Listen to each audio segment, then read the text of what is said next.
Hai, Assalamualaikum semua. Bersama saya lagi Amir Afham daripada MTAS Academy. Selamat datang ke video MTut. Hari ini kita nak jawab, kita nak kongsikan sebenarnya soalan yang ramai gila orang sentiasa tanya daripada dulu sampailah sekarang. Smartphone apa yang okey untuk shoot video? Android ke iOS? Apple ke Samsung? Samsung? Ew. Takkanlah kita orang nak jawab on brand kan? Sebabnya tak ada smartphone company yang nak sponsor kita orang. Kalau ada tu rero je lah, Asus ke, Xiaomi ke. Tapi kita orang boleh jawab macam mana nak pilih smartphone yang baik untuk video. Jom. So tips ni tak kisahlah kepada korang yang nak cari smartphone untuk shoot apa. TikTok ke, buat travel ke, content creation ke, short film ke dan sebagainya lah. So tips pertama untuk korang yang tengah nak cari smartphone yang terbaik untuk shoot video adalah korang kena tengok sensor dekat smartphone tu. Yes, sensor smartphone. Aish, macam mana nak tengok sensor smartphone tu kan?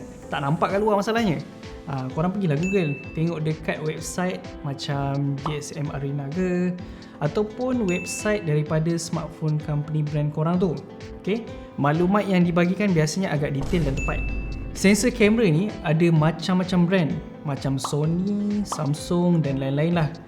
Dan sensor ni juga dia ada taraf kualitinya. Biasa untuk smartphone yang budget, yang murmur lah, biasanya dia akan gunakan sensor yang biasa je. Dan untuk smartphone yang tier flagship, dia akan gunakan sensor yang mahal lah. Okay. Dan lagi satu yang paling penting adalah size sensor tu. Secara ringkasnya, lagi besar, lagi baik. Kenapa sensor kamera?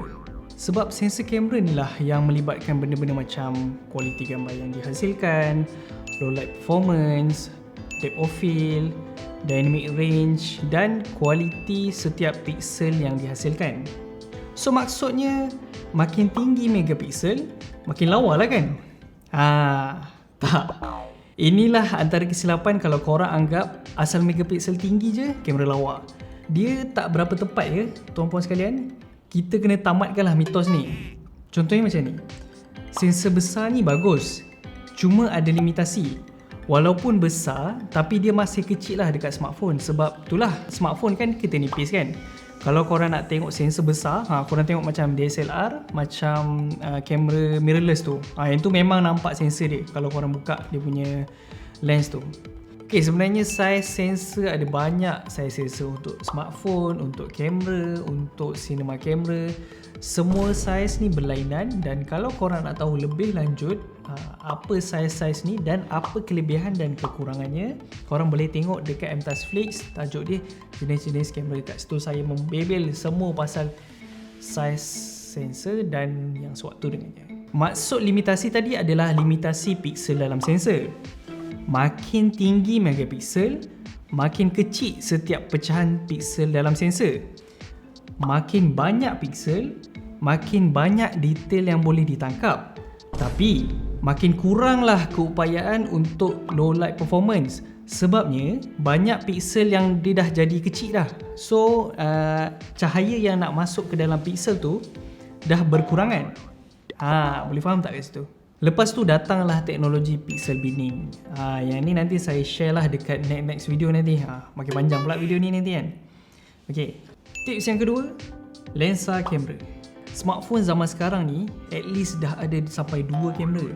Dan yang paling banyak sampai 5-6 kamera. Nak buat apa banyak ni? Tapi sebenarnya dia adalah kelebihan juga untuk kita. Sebab sekarang ni kita dah ada lebih daripada satu lens. Iaitu kita ada wide lens yang standard. Kemudian kita ada zoom lens. Yang ni nanti saya ceritakanlah kelebihan dia ada kat sini. Dan biasanya kita akan ada ultra wide lens. So kelebihannya, umpamanya korang boleh tukar-tukar lens dekat kamera macam gunakan DSLR dan mirrorless. Korang ada banyak jarak focal length dalam satu smartphone. Jenis-jenis focal length ni banyak lah. Korang boleh tengok dekat MTAS Flix, tajuk dia apa itu lens kamera. Lagi satu, korang boleh zoom dengan optical zoom ataupun maksudnya zoom dengan lensa yang sebenar. Korang tak perlulah nak zoom secara digital yang mana korang buat macam ni tu kan. Sebab handphone korang tu dah ada lens yang lagi satu. So kualiti gambar pun tak pecah dan sememangnya korang dapat kekalkan kualiti gambar. So, saya punya recommendation adalah korang bolehlah cari smartphone yang menggunakan lebih daripada satu kamera ataupun satu lens, yang ada wide standard lens, yang ada ultra wide dan ada zoom lens. Tips yang ketiga adalah resolution.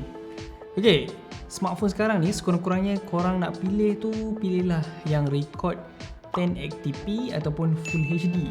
Tapi biasanya memang Full HD lah, standard lah. Standard zaman sekarang paling common pun 720p ataupun high definition. Apa pula 1080p dengan 720p ni. Inilah dia size resolution yang digunakan dekat TV, dekat monitor, dekat handphone korang lah.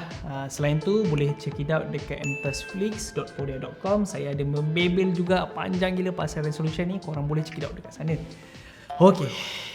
Dan zaman sekarang ni, kalau korang follow smartphone yang baru ni, ada certain model smartphone yang boleh shoot sampai 8K resolution. Contohnya kan, kalau output video korang tu adalah Full HD, korang boleh main zoom in dekat footage yang 8K tu, tak ada masalah. Korang jangan risau footage tu pecah ke apa.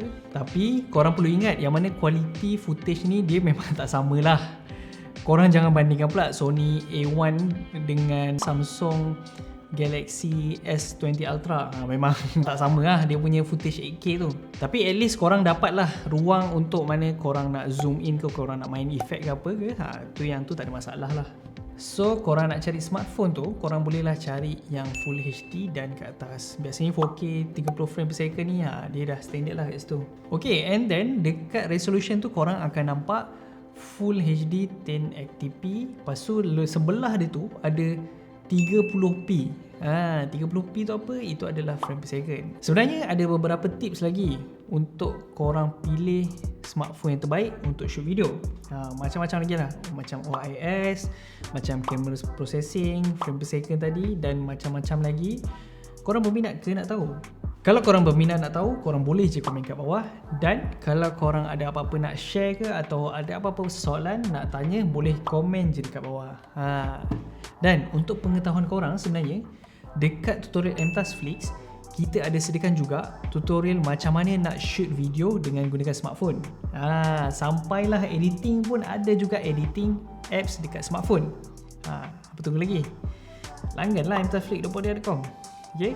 Jadi kalau korang rasa video ni bermanfaat dan korang suka video macam ni, tekan like dan share lah kepada orang lain supaya dapat manfaatnya bersama. Guys, jangan lupa kita ada misi #100k subscriber MTAS Academy 2021. So jemputlah, tekan like dengan tekan subscribe kat bawah ni. Dia nampak mustahil tapi kita boleh cuba. Sekian daripada saya, Amir Afham. Kita berjumpa lagi di video M2 yang akan datang.